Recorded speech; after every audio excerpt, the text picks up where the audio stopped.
Jonathan Widor, je suis le fondateur de l'agence JVWeb. JVWeb est spécialisé dans 4 métiers. Google AdWords, le référencement naturel, l'analyse de trafic avec Google Analytics, ainsi que la formation. On existe depuis 10 ans et on est 35 collaborateurs, tous basés à Montpellier. Ce qu'on constate sur la plupart de nos clients, c'est l'effet repos, rechercher sur Internet, acheter en magasin, qui est en plus amplifié avec le téléphone portable. Les gens regardent sur Internet, finissent en boutique pour acheter, vérifient une dernière fois sur Internet et terminent la commande au magasin. Et donc tout ça, ça oblige à avoir un raisonnement omnicanal et à fusionner les équipes au sein des marques et au sein des marchands. Les enjeux actuels, il y en a deux. Le premier, c'est le passage sur mobile, effectivement, qui est complexifié par la perte de tracking. Vous regardez sur votre ordinateur, vous achetez sur mobile ou inversement, on perd le cookie, il n'y a pas de tracking. Donc du coup, vous ne savez pas comment investir votre budget entre les deux devices ou entre les 3 devices avec la tablette. Et le deuxième problématique, l'enjeu actuel, c'est la formation, c'est les ressources humaines qu'on a du mal à trouver, qu'on a du mal à garder, que ce soit en agence ou dans les entreprises.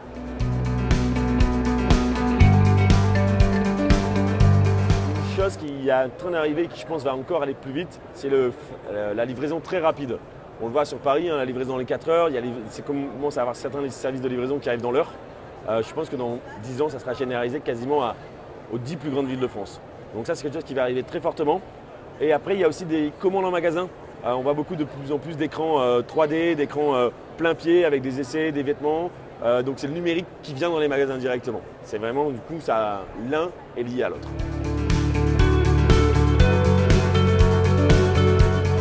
Côté marketing, là par exemple, il y a des systèmes de RTB. Donc RTB, c'est le Real Time Bidding, les enchères en temps réel qui fonctionnent sur les bannières, qui commencent à arriver sur la télé. Donc le Real Time Bidding va pouvoir se faire sur la télé, se fait en ce moment sur la radio, sur Internet, va sûrement débarquer sur la radio. Donc je pense qu'en fait, il va y avoir un fusionnement des méthodologies Internet qui vont s'appliquer au offline. Voilà. C'est difficile de donner que quelques conseils à un commerçant parce qu'on pourrait en faire tout un livre. 2 points importants. Le premier, c'est de bien s'entourer. Il est maintenant impossible d'avoir une personne spécialiste de l'AdWords, du référencement naturel, de la logistique, de l'animation de produits. Donc ça veut dire bien s'entourer, c'est la première étape. Et le deuxième, quand on est un e-commerçant, le mot principal, c'est commerçant. Donc il faut déjà bien savoir sourcer ses produits pour bien savoir les vendre. On a eu la chance d'accompagner en 10 ans une trentaine de porteurs de projets. Ceux qui ont réussi, c'est ceux qui savaient bien sourcer les produits à un bon prix, au bon endroit et qui connaissaient les tendances. C'est vraiment très important. Par exemple, il y a une fausse information sur la partie AdWords. Généralement, les gens me disent « je ne veux pas acheter un mot-clé qui est cher », au prix au clic cher. Un prix du clic va démarrer à 10 centimes et monte pour les mots-clés les plus chers à 45 €. Mais moi, je donne le conseil inverse.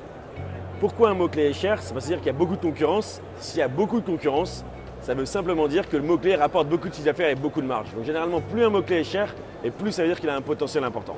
Par contre, pour pouvoir être présent sur ce genre de mots-clés, il faut qu'on ait un site en adéquation et qui réponde bien à la demande.